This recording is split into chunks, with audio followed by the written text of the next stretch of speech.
Assalamualaikum warahmatullahi wabarakatuh. Alhamdulillahilladzi hadana li hadza wa ma kunna linahtadiya laula an hadanallah. Wassalatu wassalamu ala nabiyyina Muhammad wa ala alihi wa sahbihi ajma'in. Alhamdulillah, Bapak Ibu jamaah Masjid Al-Ikhlas rahimakumullah. Syukur tak terkira setengah perjalanan dari Ramadan telah kita lewati. Masih tersisa setengah perjalanan lagi. Mudah-mudahan energinya masih ada. Dan mudah-mudahan tambah kencang harinya Bapak Ibu. Kali ini saya mau membahas satu ayat yang mana ini termasuk dalam rentetan bicara tentang puasa sebenarnya, tapi ada hubungannya dengan muamalah. Kekhususan saya lebih ke muamalah. Seringkali ustadz-ustadz, dai-dai, para kiai, mereka menyampaikan tentang surah Al-Baqarah 183 kemudian sampai 187 tentang kewajiban untuk berpuasa. Ya ayyuhalladzina amanu kutiba alaikumusiyam. Penting sekali untuk berpuasa, itu adalah wajib hukumnya. Kemudian dilanjutkan tentang syahrul Quran, syahrul Ramadan alladzi unzila fihi al-Quran hudal linnas wa bayyinatin minal huda wal furqan. Ayat ini bicara tentang Quran, bahwasanya Ramadan adalah bulan Al-Quran. Maka penting bagi kita untuk senantiasa berinteraksi dengan Quran di bulan suci Ramadan. Semalam kita diingatkan tentang bagaimana para ulama kita menghatamkan Al-Quran. Imam Asy-Syafi'i sekitar 60 kali dalam satu bulan. Dan Imam Bukhari 30 khatam di siang hari, 10 kali khatam di waktu sholat. Kemudian ada juga ulama yang menceritakan tentang ayat berikutnya, bahwasanya di malam bulan suci Ramadan diperbolehkan buat Bapak Ibu sekalian untuk rafat. Rafas ini ya berkumpul lah dengan pasangan. Diperbolehkan uhilla lakum lailatas siyami rafatu ila nisa'ikum. Kunna libasul lakum, mereka itu adalah pakaian buat kalian dan kalian adalah pakaian buat mereka. Nah, jarang sekali ustadz yang membahas ayat setelahnya. Nah, ini yang mau saya coba gali, yaitu wala ta'kulu amwalakum bainakum bil batil, dan janganlah kalian memakan harta orang lain secara batil. Wa tudlu biha ilal hukam, lalu kalian ajukan itu kepada pengadilan, kepada para hakim. Litakulu fariqam min amwalin nas, supaya kalian bisa mengambil sebagian harta dari mereka. Litakulu fariqam min amwalin nas bil ismi, tentu dengan cara yang tidak tepat, cara yang berdosa. Wa antum ta'lamun, dan kalian semua mengetahui tentang hal itu.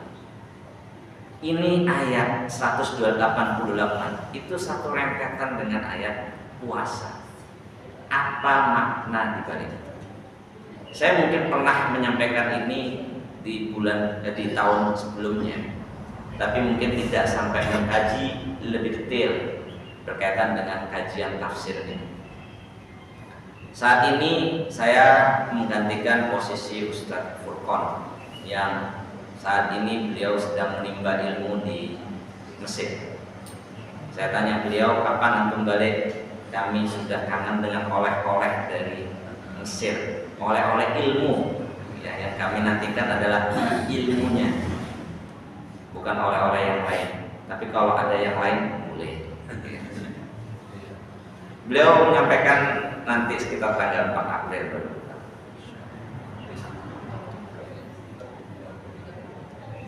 Beliau seringkali menggunakan tafsir As-Sabuni dalam mentafsirkan, dalam menjelaskan ayat suci Al-Quran. Kali ini saya mau membawakan tafsir yang lain. Tafsir yang saya bawakan yang biasa sering saya pakai adalah At-Tafsir Al-Munir. At-Tafsir Al-Munir ini karangan dari Wahbah Mustafa Az-Zuhaili. Siapa beliau? Wahbah Az-Zuhaili, biasanya orang menyebut secara ringkas.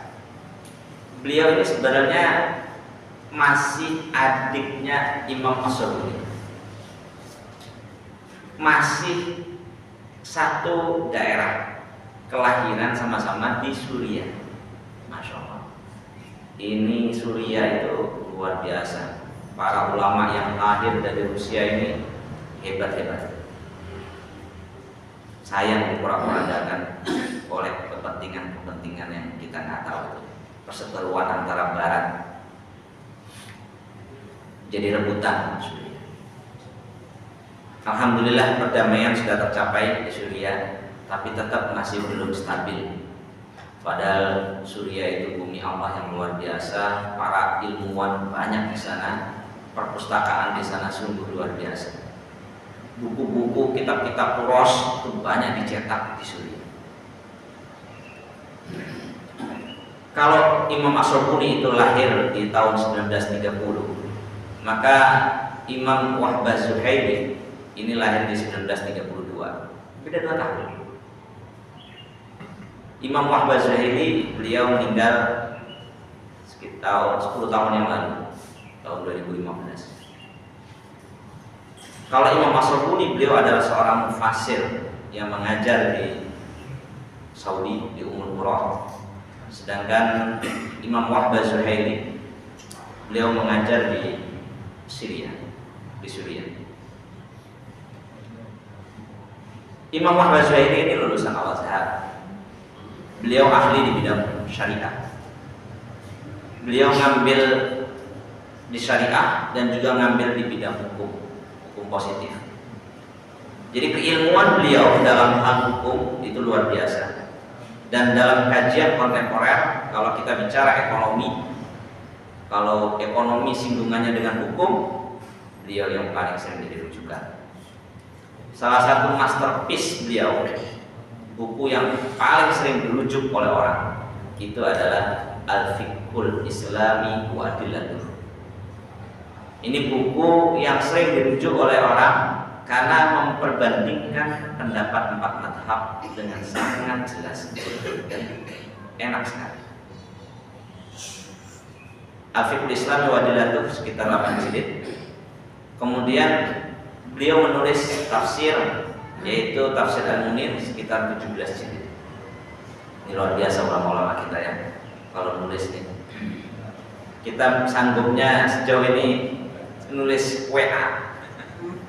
Itu kalau dikumpulin Bapak Ibu sekalian, WA Bapak Ibu itu mungkin dalam setahun itu mungkin bisa jadi 1 buku sebenarnya.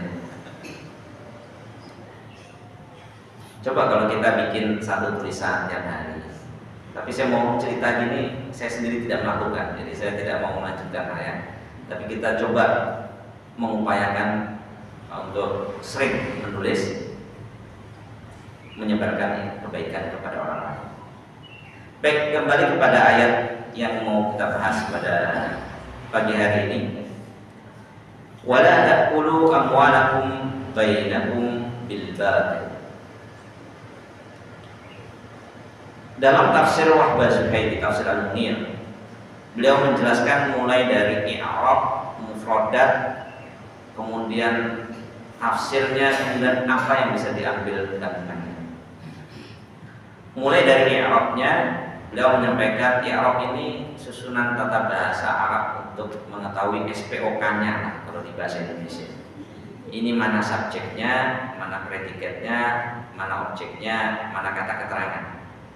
karena itu perlu didetailkan, termasuk kata keterangan apakah ini hal atau sifat dan lain sebagainya. Itu sangat penting. Waktu dulu biailal hukam wala ta'kulu wala tudlu ini apa hubungannya dengan la ta'kulu? Karena bahasa yang digunakan wala ta'kulu amwalakum bainakum bil batil wa tudlu ini kan mengajukan. Apakah ini menyuruh untuk mengajukan atau justru dia kembali ke walanya atau tidak diperbolehkan? Jadi sebenarnya adalah wala ta'kulu amwalakum bainakum bil batil wala tudlu ya. Kira-kira seperti itu. Kemudian dari sisi mufradatnya, arti katanya wala ta'kulu al-aklu, ta'kulu itu artinya makan. Kenapa bahasa yang digunakan ini makan? Emangnya ada yang mau makan harta? Gimana makan harta? Makan koin, makan uang kertas? Nggak ada nilainya Bapak Ibu. Tapi kenapa kok bahasa yang digunakan oleh Al-Quran itu adalah wala ta'kulu, jangan makan. Maka di sini disampaikan bahwasanya al-aklu atau makan di sini atau al-akdu istilahnya artinya adalah al-akdu yaitu mengambil. Li'annal maksud al-aqdam minal mal wal aklu. Karena maksud terbesar orang itu memiliki harta itu buat makan. Paling sederhananya adalah buat makan. Bapak Ibu nyari rezeki pontang-panting, banting tulang, buat apa? Memenuhi kebutuhan dasar makan. Di bulan suci Ramadan, Masya Allah, makan tersedia. Banyak masjid yang menyediakan buka puasa, dan mungkin ada yang memberikan sahur gratis. Insya Allah tercukupi di bulan suci Ramadan. Jadi al-aklu itu artinya di sini ibaratnya kayak menjelaskan maksud kita mendapatkan harta itu adalah emang tujuannya adalah untuk mengkonsumsinya. Maka kemarin kalau ada ustadz yang cerita tentang ya inna sukulu mimma fil ardi halalan thayyiban, wahai manusia makanlah yang halal dan thayyib. Apakah makan di situ hanya makan sebatas makan makanan, atau juga bisa kita interpretasikan lebih jauh seperti pakaiannya yang halal, berwisata yang halal, pinjamannya yang halal. Jadi kita bisa interpretasikan ke sana. Waktu dulu itu turkubil amwal ila hukam rishwatan lil usul ila hukmi al-qada'i bisahihikum. Dulu ini kita datang kepada hakim untuk mengadu kepada hakim. Rishwatan. Nah, ini rishwatan ini yang bahayanya itu kalau diiringi dengan rishwah, sogokan. Jadi nyogok. Supaya apa? Untuk bisa memakan harta orang lain secara legal. Ya, poinnya. Nanti kita akan jelaskan tafsirnya. Kemudian arti berikutnya wa fariqon min amwalin nas. Fariqon itu sejumlah tertentu, bagian tertentu bil ismi, bidul, dengan secara zalim. Contohnya kita datangkan saksi-saksi palsu. Kita datangkan saksi-saksi, kita datang ke hakim, kemudian kita sampaikan ini ada saksinya. Wa antum ta'lamun wa antum mubtiluna athimun, dan kalian tahu bahwasanya kalian itu berdosa. Baik, saya akan coba ceritakan sebab nuzul ayat. Kenapa ayat ini diturunkan? Qala Muqatil ibn Hibban, nazalat hadil ayat fi Imri'il Qais ibnu Abis al-Kindi. Ini datang pada perseteruan antara Umrul Qais dan Abdan bin Ashwa al-Khadrami. Berarti al-Khadrami berarti orang Hadramaut. Wadhalika annahuma ikhtasama ila nabi fi ardin. Mereka ini berseteru pada perebutan suatu tanah. Ini tanah siapa? Wa kana Umrul Qais huwa al-matlub atau al-mudda'a alaih. Sedangkan di sini Umrul Qais di sini yang dituduh, yang diminta, wa abdan wa aqalib al-mudda'i yang mengaku. Fa anzalallahu ta'ala hadhihi ayat fa hakama 'abdan fi ardi. Jadi si abdan ini yang punya tanah. Kemudian dia mengakui bahwa ini tanah saya, ini mengklaim tanah saya. Cuma Umrul Qais ini bukan, ini tanah saya juga. Akhirnya Allah menurunkan satu ayat yang mencoba untuk melerai pertikaian ini. Inna Imrul Qais ibnu Abad ibnu Abis wa Abdan ibnu Ashwa al-Hadrami ikhtasama fi ardin wa arada Umrul Qais ayyahlifa. Maka Umrul Qais ini mencoba untuk bersumpah bahwasanya ini adalah tanahnya. Tapi kemudian Allah Subhanahu wa taala menegur. Wala ta'kulu amwalakum bainakum bil batil. Akhirnya enggak jadi berbagi. Karena langsung teguran dari Allah Subhanahu wa taala. Akhirnya dilerai kasusnya ini. Dan dalam hal ini Rasul menyampaikan bahwasanya kalian datang ke saya, ngadu ke saya. Saya itu manusia biasa, kata baginda Rasul.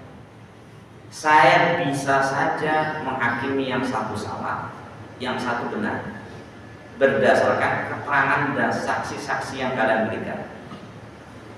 Tapi ingat, kalau saya memutuskan sesuatu ternyata itu bukan bagian dari kalian, saya tidak berdosa.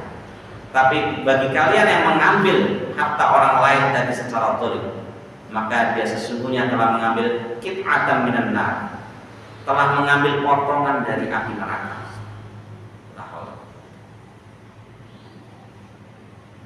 Maksudnya apa? Apa yang disampaikan oleh baginda Rasul ini? Sesuatu yang sifatnya ilegal, sesuatu yang sifatnya itu diharamkan oleh syariat, meskipun ada pengakuan dari hukum positif bahwasanya itu legal, bahwasanya itu adalah diputuskan milik kalian, padahal kalian itu sebenarnya nyerobot tanah, maka di mata hukum itu legal, tapi di mata Allah tetap berdosa.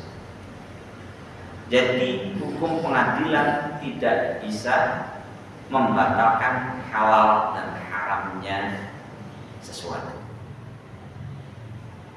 Dalam kasus ini ya, bicara tentang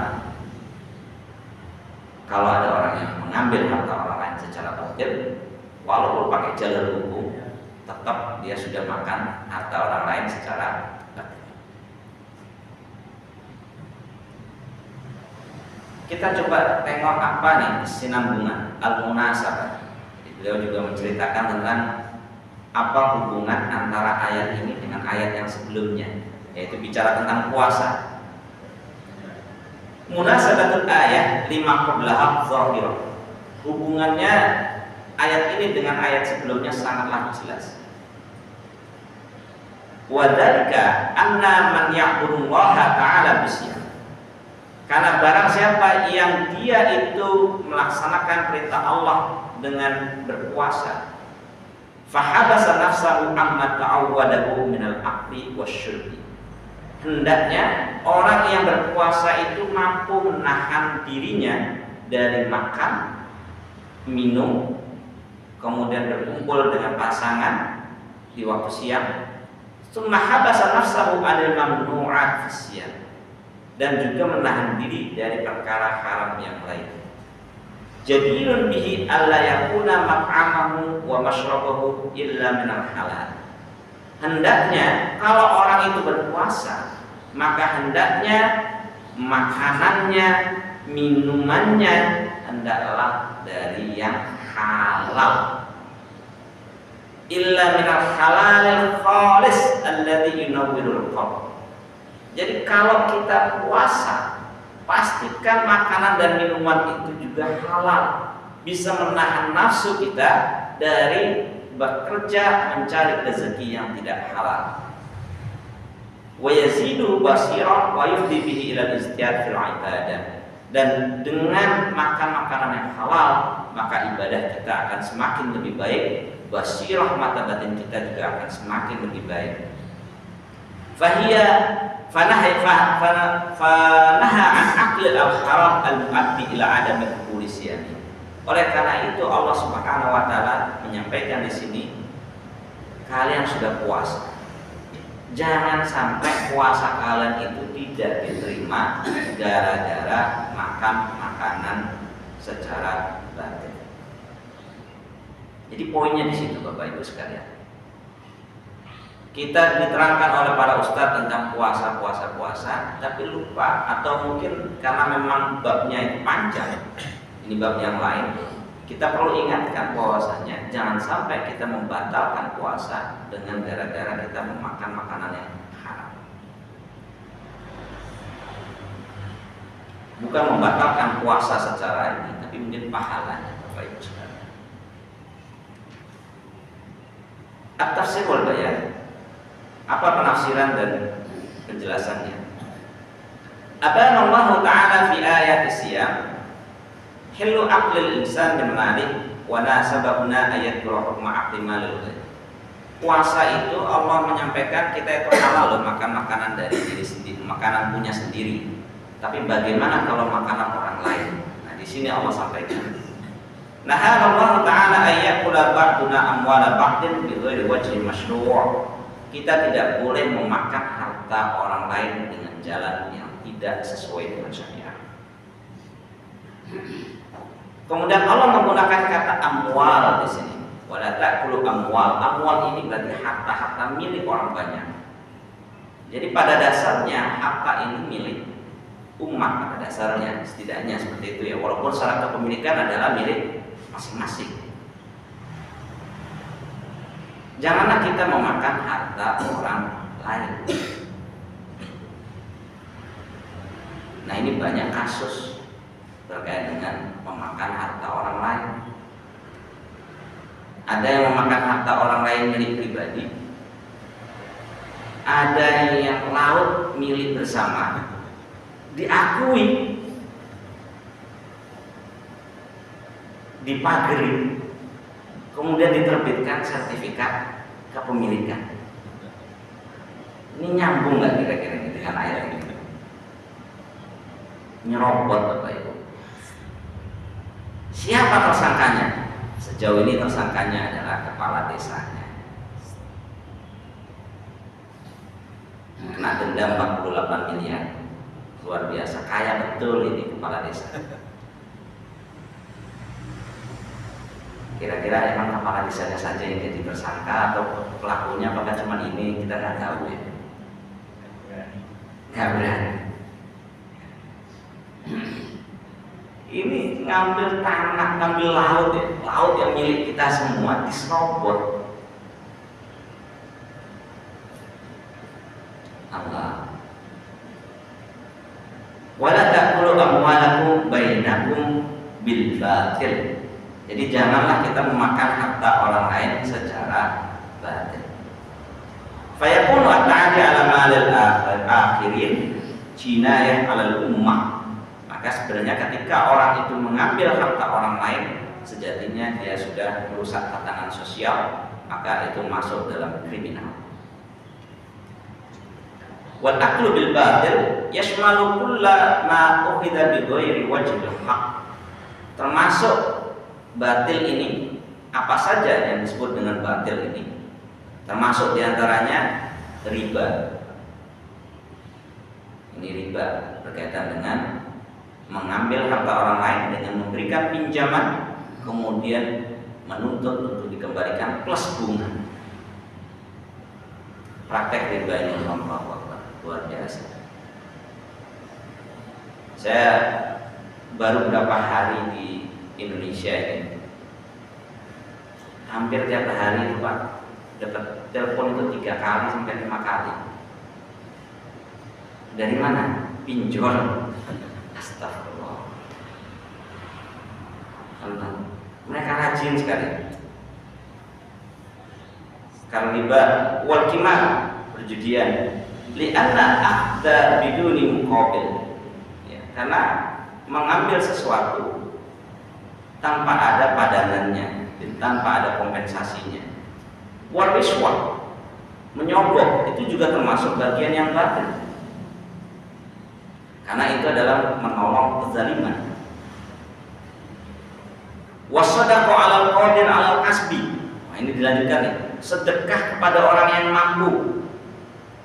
Orang yang mampu berusaha. Tapi kita kasih sedekah. Itu menghina Bapak Ibu. Dia bisa cari nafkah, kita kasih duit. Kira-kira gitu ya. Wala tahillu lil akhir idza kana ghairu muttar. Ini mungkin ada pemaknaan yang berbeda, lebih kepada orang yang mampu untuk berusaha tapi minta-minta sedekah. Kecuali kalau memang dia betul-betul dalam kondisi yang terdesak. Maka mental memberi ini sangat penting sekali di masyarakat kita. Cuman masalahnya nih, edukasi pemerintah ini nampaknya lebih mendidik masyarakat kita untuk menerima. Karena itu penting untuk 5 tahun sekali. Wasariqah wal ghasb, pencurian dan ghasab. Itu sangat jelas sekali, mengambil harta orang lain dengan cara mencuri ataupun ghasab. Amin ta'adi ala manfaatil akhirin, ataupun mengambil manfaat yang harusnya dimanfaatkan oleh milik seseorang, kita ambil manfaatnya tanpa izin. Wa aklu malil yatimi zulman, memakan harta orang anak yatim secara zalim. Wa ujuri raqsi wal ghanna, ini mungkin beliau termasuk yang berpandangan menari dan menyanyi itu adalah haram, sehingga memberikan ujrah kepada mereka itu juga termasuk haram. Wa muhurul baghaya, muhur mahar, memberikan mahar kepada baghaya, ini para pezina, dalam artian kita bayar BO lah ya, kira-kira seperti itu kalau bahasa anak muda sekarang. Lagi viral itu kan, ada yang sudah BO ternyata nggak mau bayar. Wa muqabil at-tamaim wal azaim wa khatamat al-Qur'an wal ma'khud ghisyan wa ihtiyalan wa surah. Jadi sesuatu yang sekiranya menzalimi orang lain, mengambil hak orang lain secara zalim, termasuk di situ adalah ghish, yaitu menipu, berbuat curang. Nah, ini kita kekurangan keteladanan ini Bapak Ibu. Ini baru-baru aja kita ternyata ditipu habis-habisan oleh Pertamina. Walaupun tidak langsung Pertamina ya, Mitra Niaga di situ. Bagaimana anak perusahaan Pertamina ini, anak sepertinya cucunya ya, ini bermain dengan mempermainkan stok BBM. Dibilangnya kita kekurangan BBM, padahal sumber daya minyak kita itu luar biasa. Tapi dibuat sedemikian rupa supaya kita nggak ada minyak, jadi perlu impor.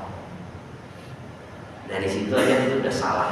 Disitulah ladang korupsinya. Karena begitu impor dilakukan, ada rente, ada jasa yang diambil. Nah, ini potensi korupsinya sangat besar. Belum lagi yang diimpor RON-nya jauh lebih rendah daripada yang dijual. Ternyata di oplos. Nah, ini masih perdebatan, ini oplosnya seperti apa? Yang dimaksud dengan oplos, blending, oplos, istilahnya banyak. Apakah memungkinkan RON-nya itu naik? Dijual dengan harga RON 92. Sudahlah Bapak Ibu, saya tidak mau ngambil subsidi dari pemerintah, berjuang beli pertamax ternyata kena tipu ya. Ini luar biasa, kita krisis keteladanan. Ini mafia di mana-mana Pak. Ini lebih banyak kita. Padahal wailul lil mutaffifin, neraka atau ancaman yang sangat serius, azab yang sangat pedih dari Allah bagi orang yang mutaffifin, orang yang berbuat curang dalam timbangan. Ronnya harusnya ron 90, tapi dijual dengan ron 92. Ini tentu kita masih tunggu beritanya, karena ini masih dugaan, tapi mengarah pada insya Allah. Kita tunggulah ya, hanya hakim yang bisa memutuskan. Mudah-mudahan hakimnya juga adil. Nah ini yang kita harapkan. Masalahnya ini riswah, ini yang harus dihindari. Mudah-mudahan tegak hukum di Indonesia ini. Saya pas di sana itu dengan kasus ini di Malaysia, saya sambil ngisi bensin itu Bapak Ibu. Di sana itu orang 95, harganya Rp2.50. Rp2 itu mungkin sekitar 7.000. Ron 95. Bapak Ibu ron 92. Harganya berapa? Jauh sekali. Aduh. Makanya di Malaysia itu mobil itu awet-awet. Mobil di sana 10 tahun orang itu masih pakai. Satu memang bensinnya bagus, yang kedua jalanannya jarang yang bolong. Jadi itu mobil itu awet-awet. Kita beli mobil second aja itu mungkin harganya Rp10.000 ya, 30-an juta itu udah dapat mobil. Mobil second itu. Jadi orang di sana itu kemana-mana itu rata-rata orang miskin itu pun, orang nggak mampu pun punya mobil. Walaupun mereka sekarang lagi agak khawatir nih, dengar-dengar subsidinya mau dicabut, mau ngikut Indonesia. Jadi mereka lagi khawatir. Cuman yang disubsidikan ron 95, kita ada ron 90. Dulunya 88, habis itu naik 90, oplosan juga. Ya itulah yang ada di pemerintah kita. Ini berbuat curang. Wailul lil mutaffifin. Dan kalau kita lihat kepada bagaimana Nabi Syuaib, wa ila Madyan akhahum Syuaib, itu diperintahkan untuk apa? Wa awful mikyala wal mizan, penuhilah takaran. Dan disampaikan bahwasanya mereka ini berbuat curang, kaumnya Nabi Syuaib, dan itu yang membuat kemarau yang panjang, membuat negeri itu tidak sejahtera. Jadi kalau kecurangan ini masih masif di negara ini, maka kesejahteraan itu masih akan jauh. Allah akan kasih banyak musibah, kekeringan, entah kelakaan. Rasulullah SAW kalau bicara surah Al-Mutaffifin, ini ayat ini diturunkan kapan? Ada perbedaan pandangan di antara ulama. Pertama, ada yang menyampaikan ini adalah ayat Makkiyah, ada yang menyampaikan ini adalah ayat Madaniyah. Tapi dua-duanya sebenarnya mempunyai keterangan yang sama, yaitu Rasul ketika mau hijrah ke Madinah, Madinah dulu itu termasuk daerah kota yang banyak kecurangan dalam transaksi bisnisnya. Makanya Allah turunkan wailul lil mutaffifin. Ada yang menyampaikan ini sebenarnya sebelum Nabi hijrah. Ada yang bilang ini pas Nabi hijrah, setelah Nabi hijrah sana termasuk ayat yang pertama turun. untuk disampaikan kepada penduduk Madinah adalah wailul lil mutaffifin. Celakalah bagi mereka yang mengurangi takaran, yang mempermainkan takaran, penipuan. Sudahlah kita nyesek gara-gara minyak, bensin, ditambah lagi ada kasus baru, minyak goreng, minyak kita yang harusnya 1 liter ternyata cuma 800 ml atau ada yang 900 ml. Ini kemana ini? Tidak ada keberkahan di negara ini kalau demikian yang terjadi. Maka pemerintah harus sungguh-sungguh memberikan contoh, bukan malah ngajarin gini loh caranya curang. Nah, ini yang kita hindari.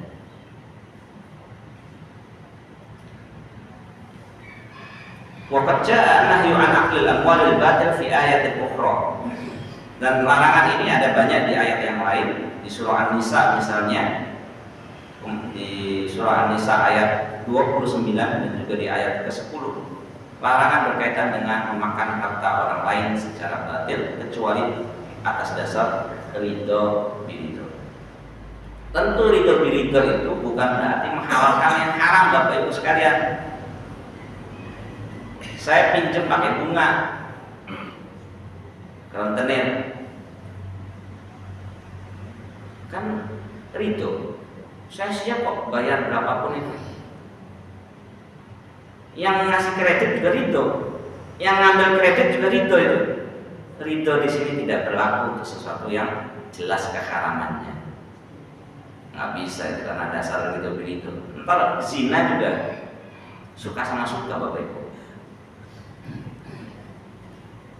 Kayaknya kalau di barat itu kan dasarnya adalah kalau tidak suka sama suka. Kalau zina, kumpul kebo, tinggal serumah, nggak ada masalah selama ridho biridho. Tapi kalau sudah tidak ridho biridho, ada yang mengajukan ke pengadilan, walaupun itu pasangan, ya tetap diproses hukum. Walaupun itu sah secara pernikahan, tetap bisa diproses secara hukum. Asasnya adalah suka sama suka. Kalau di kita suka sama suka, iya betul, tapi tidak boleh sesuatu yang haram. Waktu dulu biha ilal hukam ala tububil amwal ilal hukam rishwatan lahum di akhdhi syai'in min amwalin nasi bil ismi kal yamin al-kadiba al-fajirah. Seperti dengan pengakuan yang palsu. Nah, di sini kemudian dijelaskan juga tentang bab fikih yang lain sebenarnya. Mungkin saya tidak perlu menyinggung dalam hal ini. Kayak ada orang yang mengaku datang ke pengadilan, saya pernah menikahi loh sama si cewek itu. Dia istri saya. Si cewek nolak, bukan, saya bukan istrimu. Kemudian kita hadirkan saksi misalnya. Ini statusnya bagaimana? Apakah kalau hakim memutuskan dia adalah pasangan, apakah jadi pasangan atau tidak? Nah, ini ada bab fikih tersendiri. Saya tidak mau masuk ke sana. Siapa yang diambil? Apakah hukmul hakim atau seperti apa? Jadi pembahasan ulama itu dari suatu ayat itu seringkali kita mencoba untuk mengambil diaplikasikan ke kasus yang lain. Fiqhul hayah awil ahkam. Oh iya, kita sampai jam berapa ya Bapak Ibu? Duduknya jam berapa?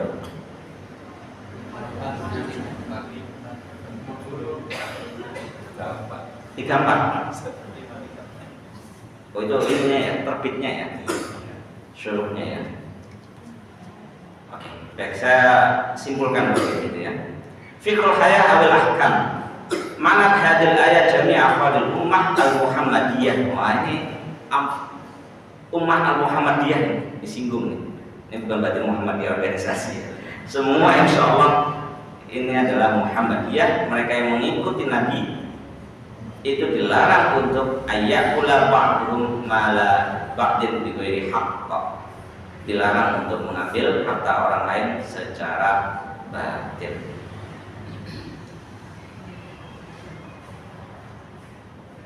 Ya, yang menjadi permasalahan kita pada saat ini adalah praktek ini itu sangat banyak sekali terjadi. Kecurangan yang terjadi terutama di sisi pemerintahan. Ini contoh budaya korupsi di kita itu luar biasa, masifnya luar biasa. Kita apresiasi pemerintahan sekarang yang mencoba untuk menangkap para koruptor, walaupun kita masih melihat adanya tebang pilih. Yang mudah-mudahan pemerintah bisa lebih tegas lagi, tidak pilih-pilih siapa yang teman dan siapa yang kawan. Yang lawan ditangkap, yang kawan dimaafkan. Nah, ini yang menjadi permasalahan di negara kita. Kalau ada contoh dari pemerintah tegas terhadap praktek kecurangan yang terjadi, maka insya Allah masyarakatnya akan ikut yang dibawa. Pemerintah pusat ngasih contoh untuk pemerintah daerah. Pemerintah daerah ngasih contoh buat para kepala desa. Kepala desa ngasih contoh buat warga-warga desa. Kita krisis keteladanan. Nah, upaya supaya puasa kita ini tetap diterima oleh Allah, salah satunya kita perlu untuk menjaga diri dari memakan makanan yang haram. Oleh karena itu Allah Subhanahu wa taala mengingatkan kita dalam merenungkan ayat puasa untuk tidak memakan harta orang lain secara batil. Wallahu a'lam bishawab. Kita berdoa kepada Allah Subhanahu wa taala, mudah-mudahan negeri kita menjadi negeri yang baldatun thayyibatun wa rabbun ghafur. Rabbi ij'al hadha baladan amina warzuq ahlahu min ats-tsamarati liman amana minhum billahi wal yawmil akhir. Rabbana atina fid dunya hasanah wa fil akhirati hasanah wa qina adzabannar. Kita tutup dengan bacaan kafaratul majlis. Subhanallah.